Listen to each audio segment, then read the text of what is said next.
very, very positive.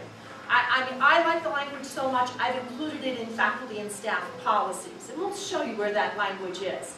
We also talk about Title IX.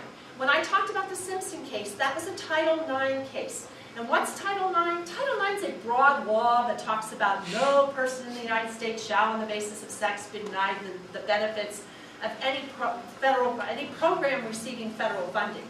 What Title IX does is it prevents student-on-student sexual harassment. And then we talk about Title VII. That's where we got that definition. That's why I showed you that definition early on. Title VII is an employment law, but that gives us the definition. So I talked about the Student Code of Conduct. The language that I love in here is that the university strives to make this place a place where people are treated and treat one another with respect and courtesy. It's kind of the golden rule. In the last, probably, now it's been 2 months, I heard someone refer to the platinum rule. Has anyone heard of the platinum rule? I mean, if the golden rule is treat others the way you'd want to be treated, the way this person described the platinum rule was treat others the way they would like to be treated. I thought, well, you know, maybe that has some merit there. But the Student Code of Conduct is always our basis for talking about anything. Then I mentioned I'm going in numerical order, I apologize. Title VII is that employment law. That's where we get our definitions that we talked about earlier. And then Title IX, there's that broad language. And again, Title IX is a very, very long thing. But that's where Title IX covers student-on-student sexual harassment. I have a couple of scenarios. What do you think? I have Tom and Steve working out at the rec center, and they're making loud comments about the women who are working out. They're talking about their appearance, their dress, their physical shape. Could that be sexual harassment? Yes. Okay. What if it's the reverse? Yes. The girls are there talking about the guys. Yes. Yeah, absolutely that can be sexual harassment. Sue, who is Tom's supervisor, suggests they go out for dinner, and in inviting him out, it hints that he may be in line for a pay raise or a promotion. Yes. Could that be sexual harassment? Yes. Absolutely. What about Jay telling sexually explicit jokes in the office for all to hear? We've got Frank, who works there as well. Frank's uncomfortable with these jokes, and he's uncomfortable confronting Jay, so he contemplates or actually quits his job. Could that be sexual harassment? Yes. It could be. John and Mary are good friends and share every last detail of every last date with one another.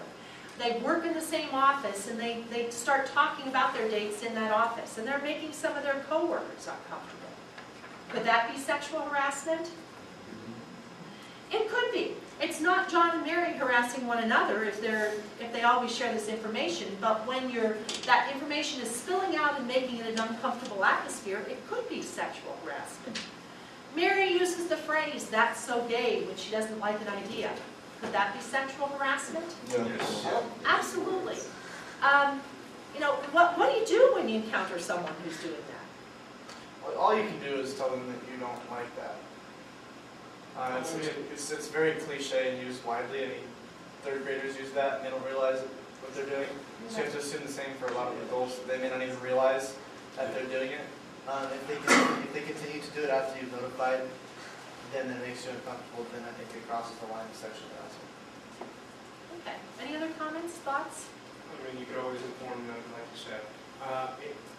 Giving a person the knowledge, you know, hey, this is, like you said, you know, not appropriate. That is the manner that should be, that's the course of action we should take.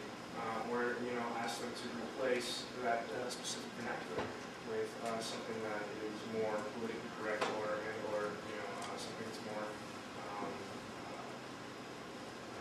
appropriate to the situation. Absolutely. I mean, I think we've gone through phases. I mean, years and years and years ago, how often did you, I mean, maybe you didn't hear the phrase, but if someone didn't like something, they'd say, well, that's retarded. You know, how do you think that makes people who are mentally challenged or people who feel?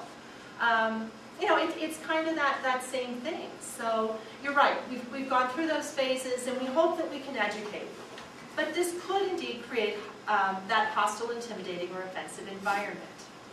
Now, we've been talking about sexual harassment. We've talked about the definitions, and basically there are two kinds of sexual harassment. The first they call quid pro quo, or this for that. Some people call it the casting couch. You know, those blatant things. If you go out with me, I'll give you an A. If you go out with me, I'll give you a promotion. The second one rather, is that hostile environment. That verbal or physical conduct of a sexual nature that can create a hostile, intimidating, or offensive environment. Now, I just put up on there some things that I think could create a hostile, intimidating, offensive environment. I think things like emails, pictures, posters, hugs, touching, unwanted comments or jokes. You know, it's pretty wide-ranging. In the residence halls, I've used the example of, let's say I decide to decorate my room with nude photos. It's my room, I live there, and I guess I can decorate it that way. But the minute I put those photos on the outside of my door, what could be happening? Sexual harassment. I could be creating a hostile, intimidating, offensive environment because people have to walk by my door. Yes? Just a side note, with the emails, pictures, it's becoming more and more common with things like Facebook and MySpace. And even though it's not physical, it's just over the internet, you make a comment on a picture or you send out a mass email about somebody, that too can come across as sexual harassment. It certainly can. Have you ever heard of imposter accounts? I mean, I was shocked. I mean, I guess I live in the dark ages. But I was amazed that someone could actually create an account, pretend. I mean, it's like identity theft. They pretend that they're you. They use their phone, take a picture of you. Could be a casual acquaintance. They can post anything they want. And do you know how long it takes to get an imposter account off of one of those sites? Almost a week. Longer than it takes to put it on. You're absolutely right. You have to prove. It's almost like you're the criminal. You have to prove that you are who you are. The reason I know this is this happened to my son. A former friend did that. Took a picture with his camera phone, claimed he was my son, posted all this awful stuff, and when we contacted, and I think at that point in time it was MySpace, how do you get this down? I had to take a picture of him holding the account number. It was like a mugshot.